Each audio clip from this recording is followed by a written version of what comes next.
Boa noite. Bem, obrigada.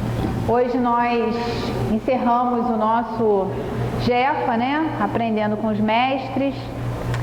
E eu vou relembrar aqui o nosso primeiro encontro, quando nós definimos mestre, né?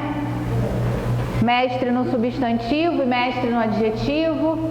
E eu disse para vocês que eu gostei muito mais de retirar o artigo e colocar os mestres como adjetivos, graças a exemplar, ao comportamento exemplar, à postura exemplar, à conduta exemplar, aos ensinamentos exemplares e inesquecíveis que eles deixaram para nós. Então hoje a gente encerra tirando o artigo, os mestres, e ficamos com o adjetivo, os mestres, os inesquecíveis. Bem, como é o último dia e nós temos muitos mestres, até fica a sugestão para que a gente faça um evento mais tarde, quem sabe, um seminário, falando dos incontáveis mestres que já passaram pela história da humanidade. Cada um deixou um pouco do seu saber, da sua experiência, da sua vida para nós. Mas hoje encerramos o trabalho. Embora eu vá mencionar alguns mestres que são bastante importantes e que deveriam e serão citados, mas deveriam certamente ser muito mais bem estudados, eu vou começar pelo que eu considero o mestre dos mestres. Está lá na pergunta 625 do Livro dos Espíritos: qual o tipo mais perfeito que Deus tem oferecido ao homem para lhe servir de guia e modelo? E os Espíritos respondem simplesmente Jesus. E eu vou fazer uma confissão para vocês. Há muitos anos atrás, aliás, a minha primeira palestra, que foi feita em 1987, eu era bem jovenzinha, a tarefa que me deram era falar dos 12 apóstolos de Jesus. Necessariamente eu tive que estudar sobre Jesus. E confesso a vocês que tive muita dificuldade em falar de Jesus. Muita dificuldade em entender Jesus. Já se passaram aí 29 anos e eu digo para vocês que ainda tenho dificuldade. Mas hoje eu fiquei feliz, ao longo dessas semanas, estudando, de como está mais fácil para mim entender a proposta de Jesus. Isso significa que os anos de estudos nessa casa me fizeram bem e fizeram com que eu tivesse um raciocínio mais lógico e talvez tentando me aprofundar mais dessa proposta de Jesus, e continuo confessando a vocês, bastante ousada, bastante transformadora e para muitos de nós ainda bem difícil de entender. Então foi um pouco mais fácil entender passados 29 anos. Agora em outubro fará 29 anos que eu fiz essa palestra desafiadora. Eu tinha 45 minutos para falar, em 15 minutos eu já tinha falado tudo. Acabou o assunto. E aí eu disse, meu Deus, eu acho que eu já falei tudo de Jesus e dos 12 apóstolos, o que mais que eu posso falar? Eu tinha várias fichinhas nas mãos e eu falei aquelas fichinhas em 15 minutos. E aí eu fiquei repetindo as fichinhas, fui voltando de trás para frente, e aí depois de novo de frente para trás, até passarem mais 15 minutos, e o dirigente da reunião, bastante comovido, compadecido da minha situação, tomou o microfone e terminou o trabalho. Bom, Jesus é uma figura bastante discutida de todos esses profetas, esses ditos mestres. Foi o que mais suscitou discussões no Ocidente. No século das luzes, na época do iluminismo, lá final do século XVII, chamado século da razão, a igreja foi bastante contestada, porque o cristianismo vivo, o cristianismo que Jesus deixou, foi sendo modificado ao longo do tempo pela igreja, e a igreja passou a ter um domínio muito grande do saber, né, das escolhas das pessoas. E aí, nessa época em que começou-se a discutir a razão, a se dar valor ao questionamento, à razão, ao espírito crítico, surgiu o iluminismo e toda aquela visão política, comercial e religiosa, filosófica da época. Vários filósofos começaram a questionar não a existência histórica de Jesus, mas os dogmas de que estava revestida a figura do Cristo. Então, justamente a ideia de Jesus e Deus serem um, dessa divinização de Jesus, de tantos outros elementos maravilhosos que envolviam a história de Jesus. Então, lá para o século XIX, efetivamente tornaram Jesus humano, tentando, não houve em nenhum momento, ou na maioria das vezes, não houve um questionamento, como eu disse, da existência dele, mas de toda essa alegoria de que a figura de Jesus estava envolvida, que a igreja fazia que assim fosse. O interessante é que a maioria deles se dizia religioso, ou seja, de modo algum se afastava dos conceitos da igreja, embora combatendo aquela visão de Jesus, né, que a igreja tinha. Mas o que nós vamos falar um pouquinho mais disso depois, vamos tentar falar o máximo que a gente puder de Jesus, e a gente não vai falar quase nada. Me chamou a atenção essa pergunta 626, que vem na sequência da pergunta que diz que Jesus é o guia mais perfeito, o nosso modelo. Kardec pergunta se só por Jesus foram reveladas as leis divinas e naturais. Antes do seu aparecimento, o conhecimento dessas leis, só por intuição os homens o tiveram, né? Isso aí é a terceira parte do Livro dos Espíritos, que começa a falar da lei divina ou natural. E aí os Espíritos respondem: já não dissemos que elas estão escritas por toda parte? As leis de Deus estão escritas por toda parte? Desde os séculos mais longínquos, todos os que meditaram sobre a sabedoria hão podido compreendê-las e ensiná-las. Pelos ensinos, mesmo incompletos, que espalharam, prepararam o terreno para receber a semente. E aí a gente volta em 2 semanas e lembra dos nossos mestres da antiguidade que nós selecionamos para falar, Buda e Sócrates, que sem dúvida nenhuma fizeram parte desse grupo de espíritos que reencarnaram bem antes de Jesus para preparar o terreno, discutindo alguns conceitos, trazendo as suas verdades, que eles e tantos outros, com esses conhecimentos, fariam com que gradativamente a semente, né, germinasse e culminasse com a vinda de Jesus. Então a gente volta nesse slide que nós apresentamos há 2 semanas atrás, fazendo um paralelo entre Buda e Sócrates, e a gente vai traçar alguns pontos em comum com a mensagem de Jesus. Algo que os movia era a busca pela verdade, né? E eles entendiam que uma vez que nós adquiríssemos a verdade, nós adquiriríamos também essa liberdade, uma liberdade interna, uma liberdade interior. E essa busca pela verdade foi um movimento que ambos fizeram durante toda a sua existência. Falaram da importância de autoconhecimento, ou seja, de cada um se conhecer, saber quem é, para poder efetivamente se encontrar com a sua verdade e se libertar. Eles eram uníssonos no que se refere ao conceito da imortalidade da alma, da lei de consequência e da roda dos nascimentos, que nada mais é do que para nós a reencarnação, né? Embora lá Buda acreditasse na metempsicose, ou seja, se a alma não fizesse boas escolhas, errasse muito, ela poderia numa outra existência nascer num corpo animal, que não é o que nós espíritas concordamos, né? E eles consideravam que a verdade, né, seria, no caso de Buda, desapegar, dizer não ao apego, e Sócrates dizia que a verdade para ele era dizer não à ignorância, ela estava justamente na aquisição de conhecimento. E Jesus? Que temos para falar de Jesus? Eu diria para vocês que temos muito a falar de Jesus. Podemos ficar muito tempo falando de Jesus aqui. Eu preferi, foi uma escolha que eu fiz, centrar o nosso trabalho no ensinamento do Mestre na busca pela verdade. Então, o que Jesus quis dizer como a verdade? O que seria verdade para Jesus?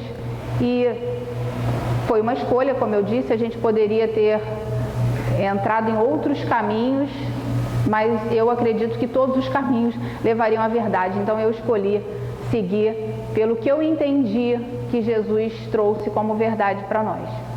Bom, assim como os outros dois, Jesus não deixou nada escrito. O que a gente tem da história de Jesus vem dos seus evangelistas, que foram muitos, foram 4 evangelistas, mas foram muitos os evangelhos que foram escritos, mas que a igreja não aceitou, não considerou relevantes, mas muitos escreveram sobre Jesus.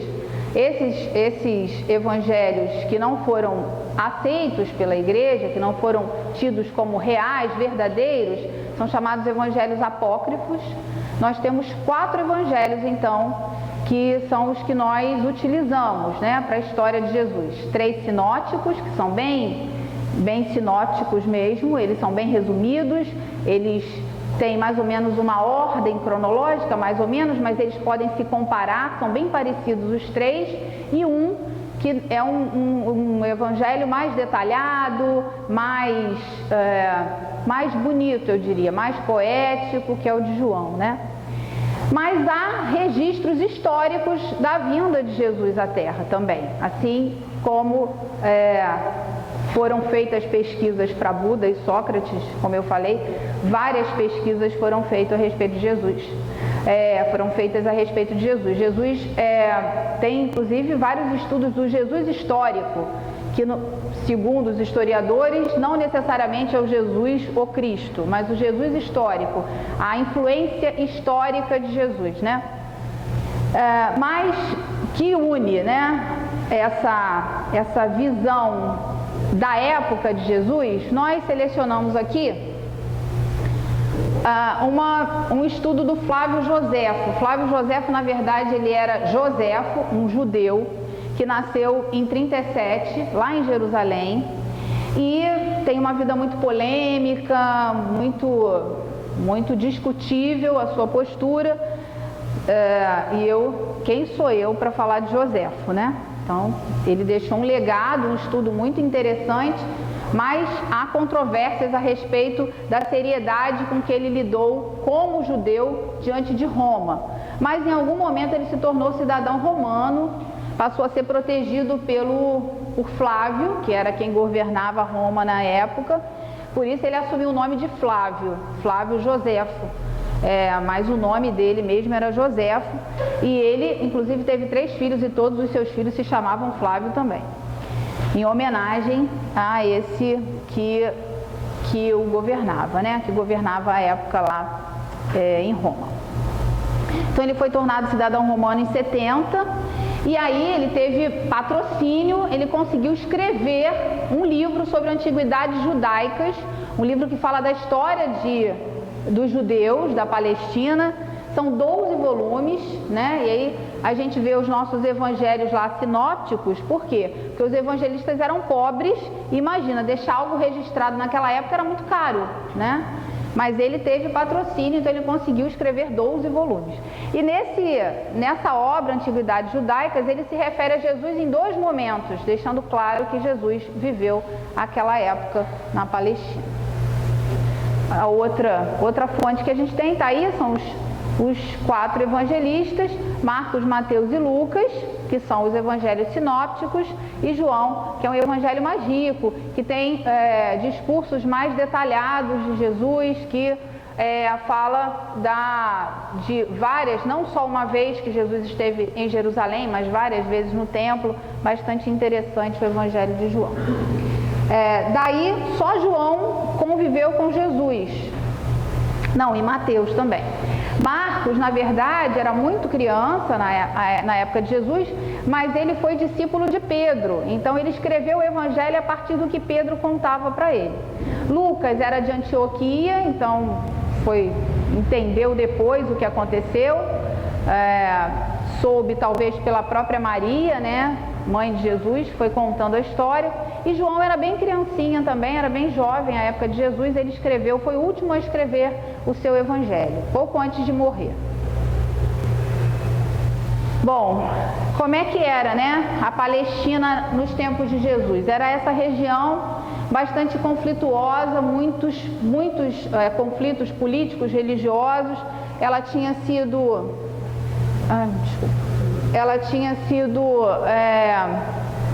dominada por Roma, né, por Pompeu, pelo exército de Pompeu.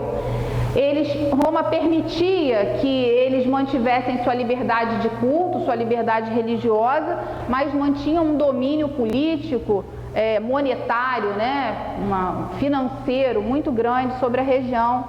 E Jesus nasceu ali na parte norte da Palestina, né, e viveu por ali, na Galileia, embora tenha ido a Jerusalém, que era uma capital, era a capital da religião na época, né, onde tinha o templo mais rico da Palestina, era em Jerusalém, e ele foi justamente lá em Jerusalém que ele foi crucificado, né? Mas Jesus andou por isso tudo aí, lá em Cafarnaum, que era bem perto, ali na Galileia, bem perto de onde ele havia nascido, mas ele andou por Samaria, né, por toda a região da Judéia, que é essa parte mais sul aqui. Como eu disse, era uma região que vivia muitos conflitos, né? E havia na ocasião 4 grupos que faziam parte do judaísmo, que era a religião do povo, né? Essa religião, ela era sectarista, ela era dividida, né? Nós tínhamos os saduceus, que eram aqueles donos de terra, em número menor, claro, mas eram os nobres, aristocratas nobres. E eles coordenavam o templo, eles eram os sacerdotes, aqueles que dirigiam o templo. Os fariseus ficavam no meio do caminho aí, em termos, nessa pirâmide aí social, né? E eram mais numerosos, e eram eles que mantinham realmente o templo, eram muito apegados à letra, né, à Torá, que era a lei que eles atendiam. Todos eram monoteístas, todos acreditavam em apenas um Deus, mas eles eram muito apegados à forma, aos rituais. Os essênios eram aqueles mais zens, né, aqueles que não se dedicavam ao templo, pelo contrário, eles viviam como os ascetas na época lá de Buda, pelos campos, e não eram ligados a esses rituais. Eles, pelo que parece na história, eles eram mais numerosos do que a história diz, ou seja, aquelas pessoas que não se adequavam mais àquela coisa do ritual, dos dogmas, da forma, da aparência, e já buscavam uma nova forma de lidar com a divindade. E os zelotes, que eram os revoltados, né, que brigavam em nome de Deus, né? Então, também eram monoteístas, também se diziam judeus ligados a essa visão da Torá, mas viviam de uma forma muito bélica e eram muito intolerantes com as visões diferentes que os outros tinham deles. E aí, Jesus nasce nessa época aí, nessa sopa de problemas, nesse grande caldo de conflitos, de muitas dúvidas. Eventualmente apareciam os profetas, alguns se associavam aos essênios, outros eram independentes. E ele nasce nessa época. Sabe-se muito pouco da infância de Jesus, né? O pai carpinteiro, e ele ajudava o pai na carpintaria, é o que os evangelistas dizem. Há um relato no Evangelho, quando Jesus tem 12 anos lá no templo, que eu não vou me ater, todos sabemos dessa história, né? Que a família sente falta dele, e quando volta ele está no templo conversando, lá em Jerusalém, conversando com os sacerdotes e alguns fariseus, e falando sobre paz, dando uma lição para eles. Depois não se fala dele até o momento em que ele começa a pregar. E aí, do estudo que a gente vai fazendo, né? Essa é a vantagem de fazer um trabalho, porque aí você dá o tom que você quer. E de tudo que eu estudei desse homem, e foi pouco, mas muito mais do que eu já tinha estudado antes, eu tracei para vocês o que eu entendo como uma personalidade dele, né? Bom, o que me chamou bastante atenção foi a profunda sensibilidade. Jesus se mostra como uma figura humana, com emoções. Ele se indigna, ele se sensibiliza, ele se compadece, ou seja, não é um ser impassível e impessoal. Ele coloca a emoção no que ele faz e no que ele fala.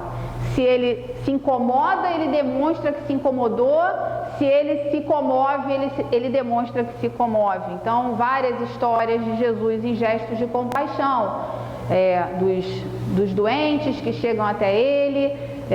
Uma situação que me chama muito a atenção, que a gente pode falar até na parte de poder, quando ele está ali com aquela pequena multidão e ele sente que alguém tocou nele, no caso da mulher hemorroíça, e ele diz: quem me tocou? E os discípulos dizem: Senhor, todos estão te espremendo aqui. Como você está perguntando quem te tocou, né? Ele diz: eu sei que alguém me tocou porque um poder saiu de mim. E ele identifica essa mulher no meio da multidão e ele diz, e ela chora e diz que há anos ela sangra e naquele momento ela sentiu que poderia ser curada e ele diz: a tua fé te salvou, vai e não peques mais.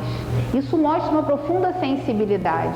Alguém que olhou para o outro. Ele não estava ali simplesmente sendo um orador, ele estava ali sendo um educador, ele estava sendo um verdadeiro médico, né? Alguém que se mostra humano, sensível à dor do outro, estende a mão e diz para ela, como ele dizia para todos que ele curava: vai e não peques mais, para que algo pior não te ocorra. Ele se indignava com a hipocrisia, quando num sábado, né? Ele está no templo e vem um cego, desesperado, né? E os fariseus aguardam, porque pela lei deles não se podia fazer nada no sábado, tinha que preservar o sábado. E Jesus olha muito indignado para eles e cura o homem naquele momento, porque ele entende que mais importante do que a letra é o sentimento. Então, quer dizer que você tem dia para ser caridoso, você tem dia para ser bom, né? E ele, naquele momento, ele mostra para eles que isso era apenas um ritual, isso era apenas uma crença, mas mais importante é o amor e a compaixão que você tenha por alguém. Então, isso me chamou bastante atenção, ou seja, ele é humano, ele sente e ele demonstra os sentimentos dele. Bastante autoridade, né? Tanto que ele disse lá em Mateus 7, se vocês seguirem os meus ensinamentos e fizerem, vocês serão como uma casa construída sobre a rocha, terão firmeza, vocês não sucumbirão. Ele sabia o que ele estava dizendo. Quando ele afirmava: eu sou o pão da vida, eu sou a luz do mundo, ele sabia o que ele estava dizendo. Ele tinha perfeita consciência de quem ele era e do poder que ele tinha. Isso fazia com que ele permeasse qualquer grupo. Entre os pobres, os excluídos, os fariseus, os saduceus, era a mesma pessoa, porque detinha uma autoridade moral. Ele tinha pleno conhecimento de quem ele era e a que ele teria vindo à Terra. Poder extraordinário, né? Curava a todo instante, né? Mostrava esse poder. A todo instante, ele não só ensinava, como ele vivia, como ele fazia. E cada um que ele curava, ele também ensinava, né? Quando ele dizia: vai e não peques mais, para que algo pior não te ocorra. Então, poder extraordinário. Extremamente carismático, era um orador carismático, ele atraía as multidões. E era um mestre por excelência, porque quando ele estava só com os seus discípulos, ele abria o seu coração, mostrava o saber profundo que ele tinha. Bastante carismática, essa imagem é linda, né? Educador por excelência. Como eu disse, ele aproveitava todas as oportunidades para ensinar, para educar. E ele usava, era um educador por excelência também, porque usava de várias formas de discursos. Jesus dialogava, Jesus contava as suas parábolas, Jesus inquiria, ele em alguns momentos usava a própria ironia, lá de Sócrates, né? Sócrates tinha um jeito irônico, aquela maiêutica, que ele ia questionando, ele fazia isso quando ele fez com Nicodemos, que Nicodemos perguntou, como eu posso nascer de novo? Ele disse, mas você é tão importante aqui, você é do Sinédrio, né? Ele era nobre, era um saduceu e não sabe disso? Está lá nas Escrituras. Ele usava do diálogo, conversava a todo instante, usava de parábolas, ele adaptava o seu discurso para a sua plateia, para os seus interlocutores.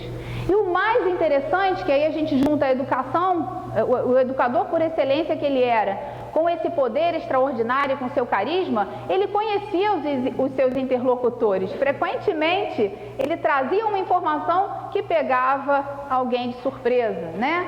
Quando Zaqueu estava lá sobre a árvore tentando espiar Jesus, ele diz, desça daí, Zaqueu, hoje à noite irei à sua casa. Ele me conhece, né?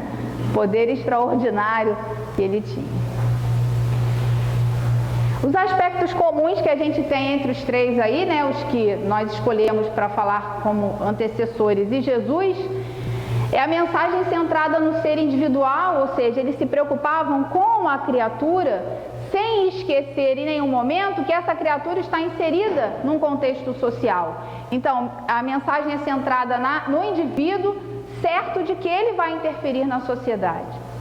A ética, né, a proposta é uma proposta de ética, de uma conduta melhor e um relacionamento melhor de você com você mesmo, de você com o próximo, de você com Deus, de você com a sociedade.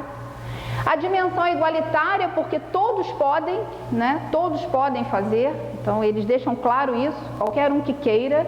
Jesus diz, se quer vir após mim, tome a sua cruz, negue a si mesmo, tome a sua cruz e venha, né? Então aí, pega a sua cruzinha, não adianta deixar a cruz no caminho, pega essa aí que é a sua mesmo, mas renuncie aos prazeres do mundo, renuncie às facilidades e vem. É possível, dá para fazer, né? E o outro aspecto comum é o interesse na busca da verdade. O que é a verdade? Para Sócrates, o conhecimento, para Buda, o desapego e para Jesus, o que é a verdade? Gandhi dizia, vamos lembrar dos nossos amigos que apareceram aqui na semana passada também. Uma das frases bem interessantes de Gandhi, né, dentre as muitas significativas dele, é essa: a busca pela verdade é o bem supremo da vida. Muito importante que a gente pare dessa forma automática como a gente vive e entenda qual é o nosso papel na vida. Lembra lá no início, no primeiro dia, eu perguntei o que se espera de nós, o que nós esperamos de nós, existir ou viver? Porque existir, todos nós existimos, é um fato.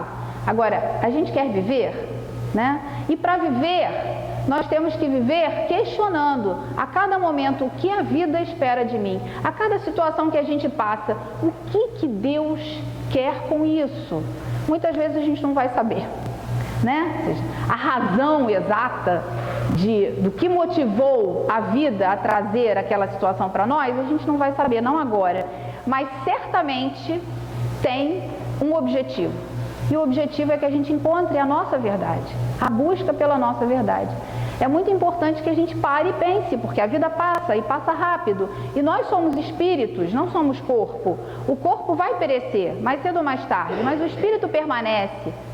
E será que eu vou partir dessa vida quando chegar o momento certo de que qual é a verdade que eu preciso encontrar? Eu sei qual é a verdade, eu sei o que eu faço aqui, eu sei o que eu faço na doutrina espírita. Eu venho à casa espírita porque eu me habituei a vir, ou eu venho à casa espírita porque eu vejo nela uma oportunidade de eu encontrar essa verdade. E Jesus diz lá em João, capítulo 8, versículo 32, conhecereis a verdade e ela vos libertará. Jesus fala em verdade o tempo todo. Só uma curiosidade aqui, vocês sabem o que quer dizer amém? Amém quer dizer em verdade. vem do hebraico e tem várias outras traduções no grego, quer dizer em verdade. A todo instante, Jesus usava essa palavra verdade. E ele diz, conhece a verdade vos libertará. Que libertação é essa? Assim como Sócrates e Buda diziam, a libertação interna, a libertação das falhas, dos erros, do pecado, né? Jesus falava de pecado. Pecado vem do latim, quer dizer falha, quer dizer erro. Então, deficiência. Então ele diz, conhece a verdade, que a verdade vai te libertar dessa falta. E uma das faltas que mais incomodavam Jesus era a hipocrisia religiosa e a falta de compaixão. É para a gente pensar. Em várias situações da vida de Jesus, nós víamos um incômodo de Jesus com aqueles que falavam e não faziam. Se sentiam melhores que os outros pelos conhecimentos que detinham, mas efetivamente na hora de viver não viviam o que diziam, o que pregavam. E a falta de compaixão, a falta de sensibilidade com a dor do outro. Como naquele caso lá que aconteceu do cego, né, que veio para ele curar, e a gente vai falar, se der tempo, da mulher adúltera também. Ele diz, eu sou o caminho, a verdade e a vida, ninguém irá ao Pai se não for por mim. Novamente a verdade, aí ele se diz a própria verdade. Buda dizia que ele não era o caminho, ele era um ser que despertou e veio mostrar o caminho. Jesus não, Jesus afirma que ele é o caminho. Eu sou o caminho, eu sou a verdade, eu sou a vida. Ninguém irá ao Pai se não for por mim. E lá em João 18 ele diz, eu para isso nasci e vim ao mundo, para dar testemunho da verdade. Todo que é da verdade ouve a minha voz. Ele veio para dar testemunho da verdade, ele diz que ele é a própria verdade. Lá em João 7 ele diz, vós conheceis-me e sabeis de onde eu sou. E eu não vim de mim mesmo, mas aquele que me enviou é verdadeiro, o qual vós não conheceis. Então ele vem em nome da verdade, de alguém que é verdadeiro, né, ou algo que é verdadeiro. Ele diz que a verdade vai libertar, em outro momento ele diz que ele é a própria verdade.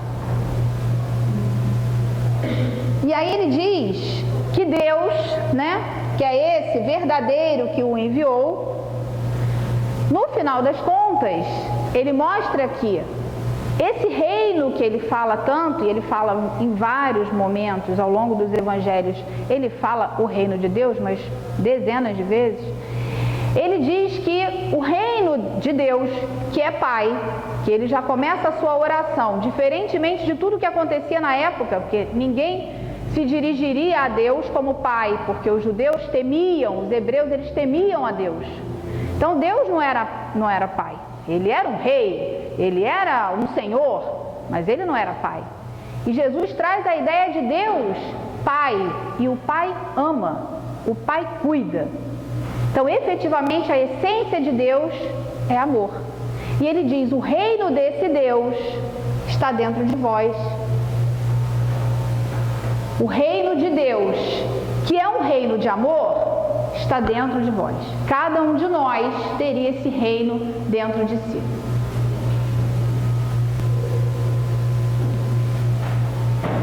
Ainda em João 4, versículo 8, ele diz, aquele que não ama, não conhece a Deus, porque Deus é amor. Deus é amor. Deus é o verdadeiro que trouxe Jesus, que permitiu que Jesus viesse à terra. Deus é amor. O reino de Deus está dentro de nós. A gente busca a verdade aonde? Onde que a gente vai buscar? Onde eu vou buscar a minha verdade? Dentro de mim. Cada um de nós tem que buscar a verdade dentro de si. Que verdade é essa que Jesus se refere?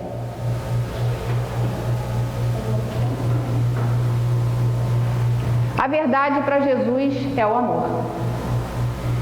O conhecimento é importante, desapegar é importante, mas a verdade para o Cristo é o amor. Efetivamente, é isso que nós temos que buscar dentro de nós. Porque o reino de Deus, esse reino de amor, está em nós. Essa é a proposta de Jesus. Mas muito já se falou de amor ao longo da história da humanidade. O próprio Sócrates tinha uma visão de amor bem peculiar, própria da Grécia naquela época.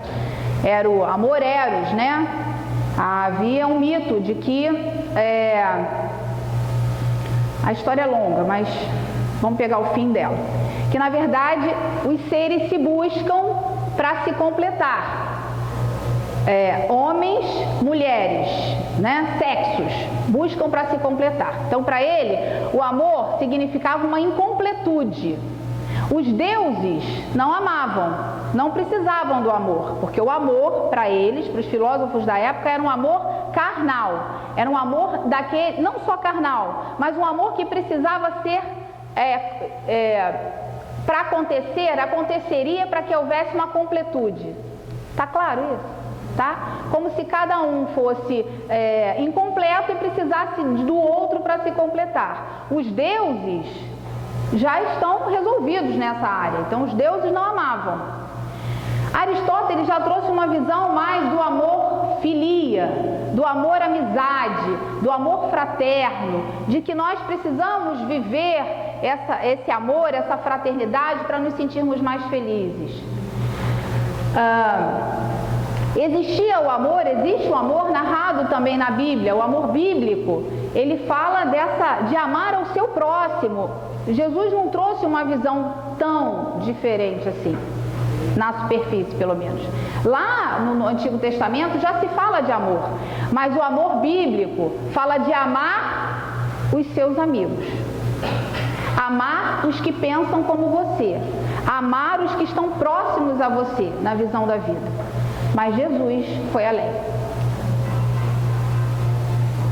Jesus fala: assim como o Pai me amou, eu também vos amei, amai-vos uns aos outros.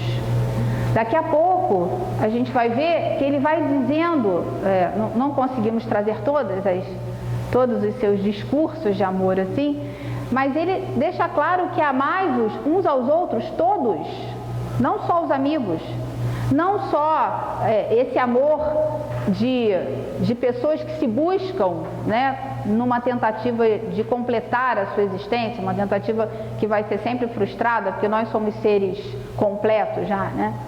Ele vai além. Ele diz: amarás o Senhor teu Deus de todo o teu coração e amarás o teu próximo como a ti mesmo. Então, ame a Deus, ame a si e ame ao próximo.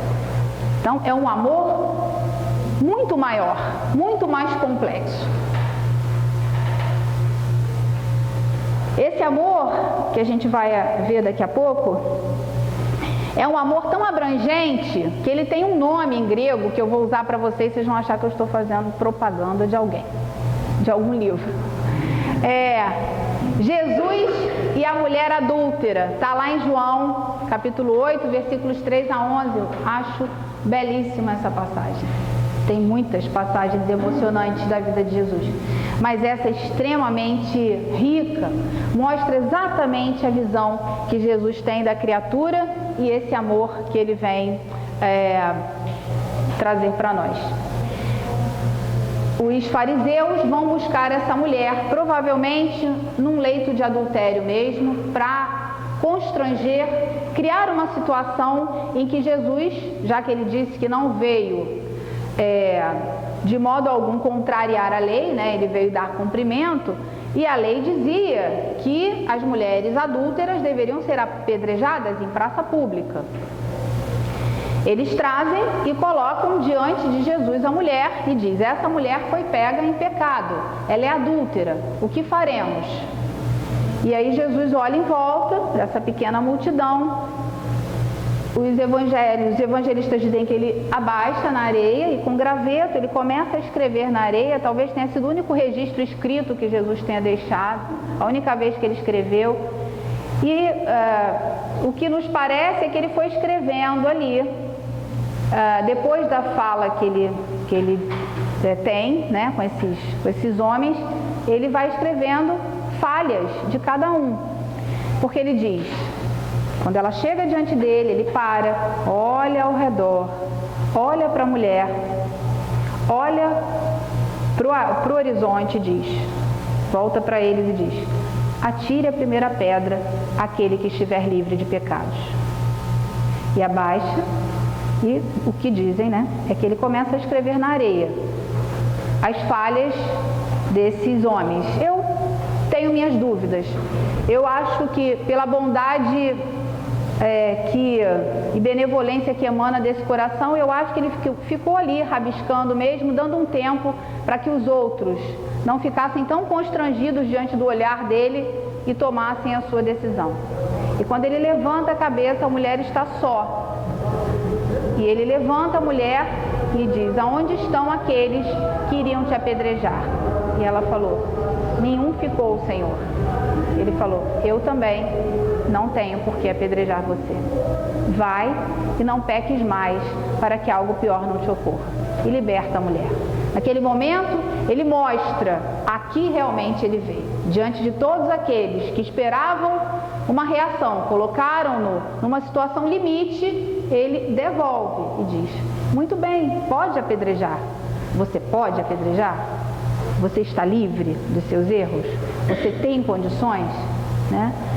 E um dos ensinamentos que ficam nesse amor de Jesus é o não julgar. Ou seja, não julgue, porque você não quer ser julgado. Então, todos estamos numa situação difícil ainda. Não reencarnamos nesse planeta à toa. Nós estamos num planeta de provas e expiações porque a gente precisa. Ninguém encarnou aqui por engano divino. Somos todos comprometidos com a lei. Então, atire a primeira pedra sim, se você não tiver motivo para ser apedrejado também. E aí ele fala dos inimigos. Olha a diferença do amor bíblico, que era odiar os inimigos, amar os amigos. A mensagem desse amor vai além. Eu, porém, vos digo, amai a vossos inimigos, bendizei o que vos maldizem, fazei bem aos que vos odeiam e orai pelos que vos maltratam e vos perseguem, para que sejais filhos do vosso Pai que está nos céus. Ou seja, para eu ter vínculo com esse amor a que Jesus diz, porque ser filho do Pai é estar ligado a esse amor, a essência desse amor. Para eu me manter ligada à essência desse amor, eu tenho que ser honesta e eu tenho que buscar amar os inimigos. E não é amar no sentido de adorar e idolatrar. O amar que Jesus diz é não odeie, não queira mal, não maldiga, não deseje vingança, não vibre negativamente. Tudo isso é um ensaio. Existe um filósofo chamado André Comte que ele diz que a polidez é o ensaio para a moral, a moral é o ensaio para o amor. Então você começa fazendo racionalmente, tratando o outro, dizendo, não, eu vou tentar entender que se ele age desse jeito, é porque é o momento evolutivo em que ele está. É um espírito doente, perturbado, que sabe menos do que eu, então eu vou entender, eu vou tolerar. E aí eu vou trazendo uma polidez para o relacionamento, que gradativamente eu me acostumo com essa polidez, até ela se tornar, e aí eu vou separando o que é bom do que é ruim, o bem do mal, porque a moral é isso, né? A regra do bem proceder, de saber o que é bem e o que é mal. E eu vou criando uma relação, uma postura ética com relação à pessoa, e eu vou adquirindo a moral. Quando a moral está introjetada em mim, eu já estou pronta para desenvolver o amor. Muito bacana essa proposta dele. E eu acho que é assim mesmo. Ninguém ama ninguém estalando os dedos. É um exercício, é um treino. São muitas existências. Mas a gente pode fazer essas muitas existências numa existência só, não é? A cada dia a gente tem novas oportunidades. Está aí a proposta de Jesus. Então a concepção cristológica do amor do Cristo, a concepção do amor do Cristo, ou a concepção cristológica do amor, para ficar mais bonito, é o amor ágape. Ágape vem do grego, que quer dizer benevolência e dom. Então seria um dom que nós vamos desenvolver. Tem a ver com a benevolência, é um amor incondicional. Eu não amo porque ele me faz bem, eu não amo porque é meu amigo, eu amo porque eu entendo que eu preciso desenvolver essa ligação com Deus. Eu preciso encontrar a minha verdade, e a minha verdade necessariamente é o desenvolvimento do amor. O amor ágape, ele renuncia, ele espera, ele recua, ele tem uma abnegação. Então você tem que desenvolver isso para o amor ágape. O perdão, né? O perdão das ofensas. Eu tenho que perdoar, eu tenho que tolerar. E com isso eu vou adquirindo a plenitude do ser. Então, nesse exercício de moral, de distinguir o bem do mal, de agir com ética, com benevolência, eu vou interiorizando-me e chegando efetivamente na minha verdade. Adorei aquele coração ali, tudo a ver, né? Essa luz que a gente vai trazendo para dentro de nós, né? Iluminando o nosso coração. E na medida em que a gente vai iluminando o nosso coração, quando esse coração fica iluminado, ele consegue iluminar multidões, né? Jesus era a própria luz, ele era o próprio coração iluminado, ele era a própria verdade, né? Ele era a verdade, ele é a verdade, ele é o amor, ele viveu o amor o tempo todo. E aí, vou falar, podia deixar de falar de outro mestre tão querido, que vem, claro, bem depois do nosso mestre, Jesus, o mestre dos mestres, mas eu vou dedicar um tempo para ele, porque afinal de contas é o nosso patrono, não é? Patrono da nossa casa e alguém que, dentre outros, efetivamente entendeu a mensagem de Jesus. Então, Francisco de Assis, agora eu vou falar dos mestres que vieram depois desse mestre também, né? Francisco de Assis viveu no século XII, numa época difícil, de muitas guerras religiosas, em nome de Deus, em nome de Jesus. Teve uma juventude muito irrequieta, né? Viveu no mundo, com os prazeres do mundo. Uma história bem parecida com a de Buda, né? Num determinado momento ele percebe que não é isso que ele quer, ele começa a ter várias visões, vários sonhos, sem dúvida nenhuma um grande médium. E até que num determinado momento ele está assistindo uma missa lá com seus pais, numa igreja de Assis bastante pomposa, onde Jesus está lá na cruz como rei, com uma coroa de ouro. E ele olhando para o altar, nessa igreja os pobres ficavam atrás, ficavam à margem, não podiam adentrar mesmo a igreja, né? No átrio todo da igreja. E aí ele olhando para Jesus na cruz, ele ouve uma voz. E a voz diz: Francisco, reconstrói a minha casa. Reconstrói a minha igreja. E ele sai desnorteado dali, sem entender exatamente o que que a voz quis dizer. E aí ele sai da cidade e ele chega próximo da igreja de São Damião, uma igreja velhinha, antiga, que estava toda depredada. Quando ele olha para a igreja, ele acredita que é isso que a voz dizia para ele: vai lá e reconstrói aquela casa, que aquela casa é a casa dos pobres, lá eles poderiam entrar. E ele abre mão da sua vida, né? Eu também sei que todos vocês sabem da história de Francisco, eu quero principalmente deixar a mensagem. E ele abre mão da sua vida de luxo, de facilidades, e ele vai, e outros se juntam a ele vai reconstruindo a igreja. Mas não é só isso, os pobres vêm, e ele vai mendigar para os pobres, os pobres lotam a igreja. Mas apesar disso ele continua sendo perseguido.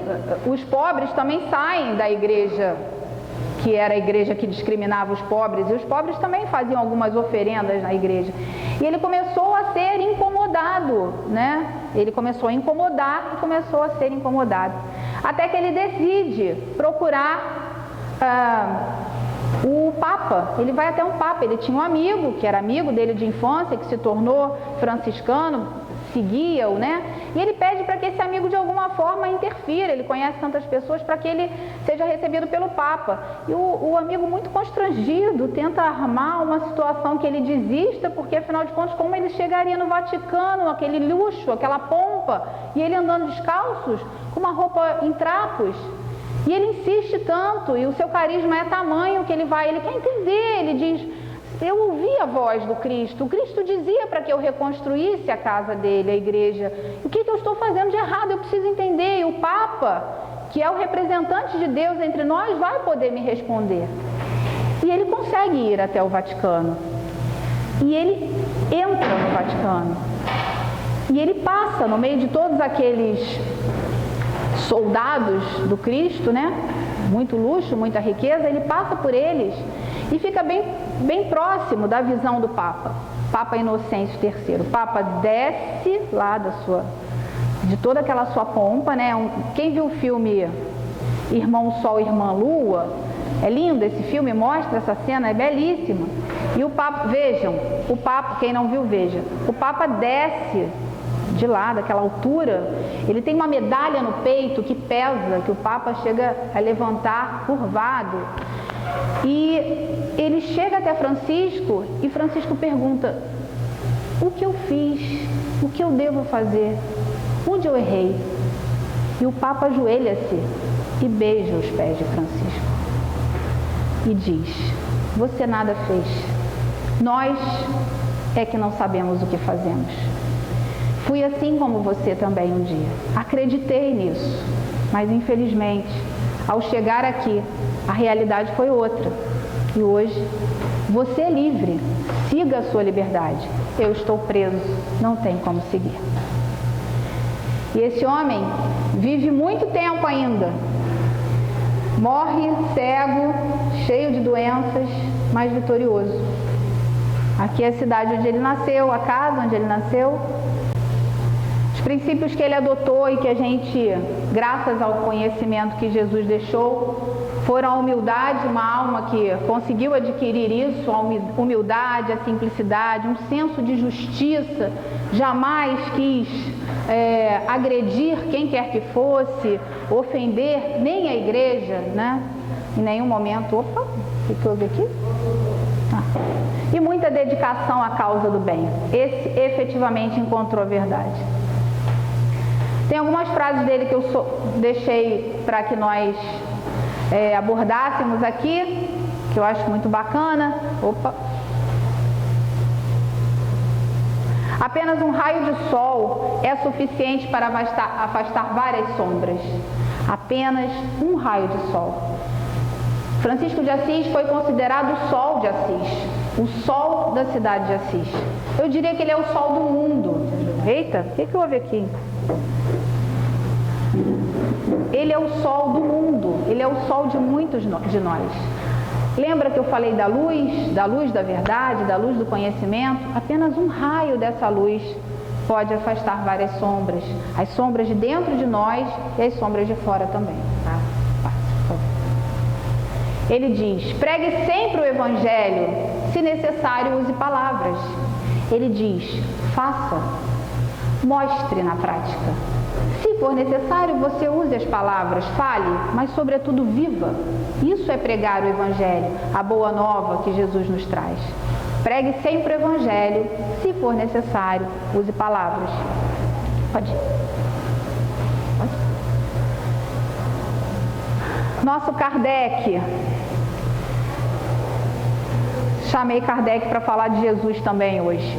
Ele diz lá na nota da pergunta 886 do Livro dos Espíritos, na lei de amor, justiça e caridade: o amor e a caridade são um complemento da lei de justiça, pois amar o próximo é fazer-lhe todo o bem que nos seja possível e que desejáramos nos fosse feito. Tal o sentido destas palavras de Jesus: amai-vos uns aos outros como irmãos. Eu preciso aprender a fazer com o outro o que eu realmente quero que o outro faça comigo. Isso é encontrar a verdade. E Gandhi, que Gandhi fala de Jesus tantas coisas, mas eu selecionei essa que é um grande puxão de orelha para nós cristãos. Não conheço ninguém que tenha feito mais para a humanidade do que Jesus. De fato, não há nada de errado no cristianismo. O problema são vocês, cristãos. Vocês nem começaram a viver segundo os seus próprios ensinamentos. Mas eu vou abordar aqui 2 cristãos que viveram os ensinamentos, além de Francisco de Assis, que a gente já falou. 2 da nossa era. Pode ir. Chico Xavier. Ele diz: o Cristo não pediu muita coisa, não exigiu que as pessoas escalassem o Everest ou fizessem grandes sacrifícios. Ele só pediu que nos amássemos uns aos outros. Com Jesus, no entanto, a religião como sistema educativo alcança eminência inimaginável. Nem templos de pedra, nem rituais, nem hierarquias efêmeras, nem avanço ao poder humano. E aí, Madre Teresa? Infelizmente, vou ficar devendo Madre Teresa, que é alguém que eu amo profundamente também. Madre Teresa nasceu no mesmo ano de Chico Xavier, né? Eles combinaram de reencarnar. Um se tornou espírita e divulgou a verdade, o amor no meio dos espíritas, e a outra se tornou católica. Nasceu lá na Albânia, bem longe, mas no mesmo ano, em 26 de agosto de 1910. Ela nasceu lá, filha de classe média, cedo perdeu seu pai, mãe muito religiosa, sempre foi muito religiosa, desde cedo muito voltada para a caridade, para ajudar os desvalidos da sorte. E essa mulher, aos 18 anos, resolveu sair de casa para ser freira. Nunca mais voltou. A última vez que ela viu a sua mãe foi aos 18 anos de idade. Morreu aos 87 e nunca mais viu a mãe. Não voltou mais.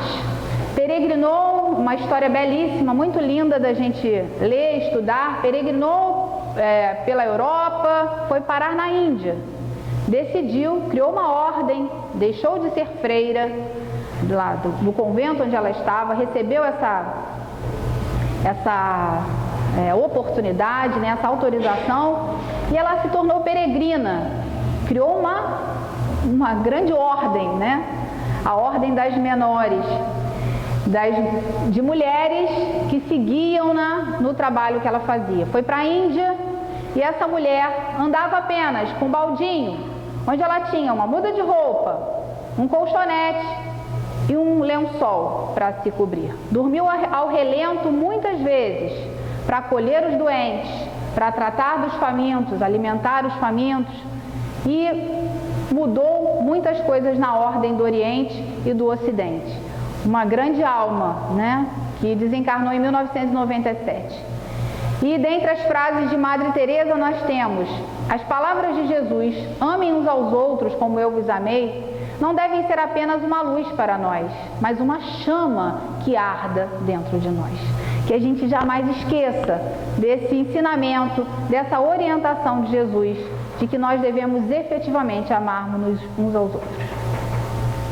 O importante não é o que se dá, e olha que ela deu muito, vivia pobre, vivia com um mínimo de subsistência, mas conseguiu dinheiro em quantidades absurdas para ajudar muita gente. Muitos se uniam para ajudá-la. Conta que uma vez ela foi fizeram um coquetel para ela, um evento para angariarem dinheiro para sua obra, e o coquetel era tão chique, tão rico, que ela falou assim: vocês podem separar um pouquinho aí para eu levar para os meus pobres?